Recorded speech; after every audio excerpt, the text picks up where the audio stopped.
Olá! Hoje nós estamos no Museu de Minas e Metais e vamos visitar o museu e relacionar todas as suas exposições com as formas geométricas do trabalho. A nossa visita começou nesse espaço que mostra a história do aço através de telas que projetam algumas imagens e logo ali em frente, um espaço que mostra mais ou menos o perfil econômico do aço, incluindo uma tela interativa que mostra algumas das informações mesmo sobre isso, como por exemplo as exportações do Brasil. Bom, depois disso, as duas turmas se separaram em 3 grupos, e o nosso começou por uma sala em que a parede é feita de um dos primeiros metais usados, cerca de 5.000 anos atrás, que é encontrado em forma pura, que é o cobre laminado. E nessa mesma sala tinha essa escultura que foi moldada e distorcida, já que alguns metais têm essa capacidade de se modelarem mais fácil. Porém, eles não são puros. Essa daqui se chamava Língua Afiada e é uma peça muito grande, por isso assim que passamos por ela, tem essa miniatura aqui mostrando sua forma um pouquinho peculiar. Bom, depois disso e de algumas curiosidades que descobrimos, a gente entrou em uma sala chamada Janelas para o Futuro, que tinham várias telas mostrando curiosidades e histórias sobre os metais, e bem lá no fundo havia a Dipsita variedade selenita, que ela é um mineral que tem arestas muito finas que se apresentam como pontas, e a partir daí a gente começou a identificar mais a geometria no museu. Principalmente ao entrar nessa sala cheia de pedras encontradas no Brasil, que tem muitos quartzos, que geralmente tem pontas, e são prismas e outros tipos de formas geométricas que a gente conseguiu identificar. Aqui a gente tem a presença dos quartzos, que ele tem esse formato de prisma, estão vendo? Que tem os lados, 6 lados, e esse formato pontiagudo. São muito poucos minérios com esse tipo de formato. A gente vê que a maioria dos quartzos são assim, a pontiagudo e os lados, estão vendo? E a maioria, olha isso aqui, uma lança, parece, tá vendo? Todos eles nascem desse jeito, eles se formam desse jeito. Tem muitos lados aqui, esse daqui, olha como é que o lado dele é plano, e tem muitas pontas também. E aqui a gente tem a presença do quartzo fumê, que ele tem essa presença de lados e arestas muito marcadas. A gente consegue ver, ele é muito maior que o quartzo branco normal. E tá vendo que as arestas deles, os lados são muito marcados, tá vendo? Ele é muito grande. E aqui tem a ágata. Olha como ela é um minério liso, é plano, tirando o furo que tem ali no meio, é plano dela.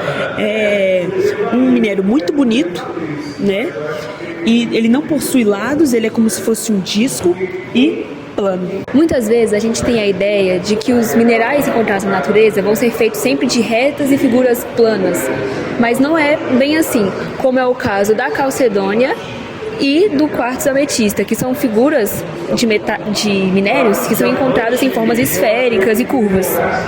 Na calcita, também conhecida como espato de papel, é possível observar a quantidade de lados e como eles são finos. Bom, e nessa sala haviam vários tipos de pedras, minerais e metais, de diferentes formas, cores, tipos e geometrias, e todas elas estavam numeradas e ali atrás ficava escrito o nome, a fórmula química delas e de onde elas vieram, ali naquele espaço cinza, atrás das pedras.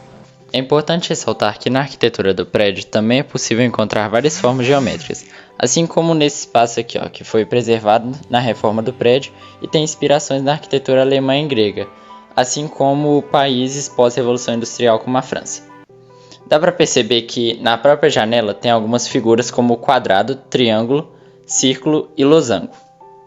Além de algumas estruturas como as pilastras de forma cilíndrica e desenhos no piso do chão com variedades e detalhes geométricos. E nessa mesma sala também tinha essa união tríplica, que era a união de elas são a união de 3 telas no museu que mostram a descoberta no nióbio. O nosso grupo também teve a oportunidade de ir neste lugar aqui, que tinha um chão cheio de pedras, E ele era iluminado e podíamos olhar dentro desses objetos aqui, que tinha alguns tipos de metais dentro. Na natureza é possível encontrar alguns minerais que são naturalmente formas geométricas, como é o caso da pirita limonetizada, que é naturalmente um cubo. Interessante, prisma. E também, além disso, para finalizar, tivemos experiências com miragens, Como nesses casos que as pedras, estão vendo, parecia estar para fora do vidro e ilusão de ótica. Bom, aqui agora nós vamos falar sobre algumas figuras geométricas que são encontradas naturalmente nos minerais e metais extraídos da natureza. Como no caso da halita, que a gente encontra, se destacar bem, um retângulo que possui 2 lados iguais e outros 2 iguais, ou seja, 2 tipos de lados. E também, se a gente destacar um pouco, a gente encontra uns quadrados com ambos os lados iguais. Bem perfeitamente dá para ter essa noção. Na iondonita, a gente encontrou essa imagem desse metal e mostra claramente um triângulo equilátero bem no meio dela. É incrível essa estrutura, não é mesmo? E na pirita, também conhecido como ferro, a gente pode ver diversas formas, principalmente como um triângulo que se forma na esquerda da imagem. Não completo, mas é possível observar que nesses minerais possuem traços extremamente finos que a natureza fez com que eles se formassem gradativamente devido à pressão e um tempo correto, sem que houvesse interferência humana. Outro exemplo disso é na malaquita, que, por mais que é um metal plano, é possível ver diversos desenhos nela de forma a formar uma imagem, parecendo até mesmo como se fosse uma obra de arte. E é isso, galera. Esse foi o final do nosso trabalho. Espero muito que tenham gostado de coração. Todo mundo se empenhou, prestou muita atenção, fizemos muitas perguntas e isso contribuiu para o nosso conteúdo. Então, se vocês gostaram, muito obrigado por de coração ter assistido esse vídeo todo. E é isso, obrigado.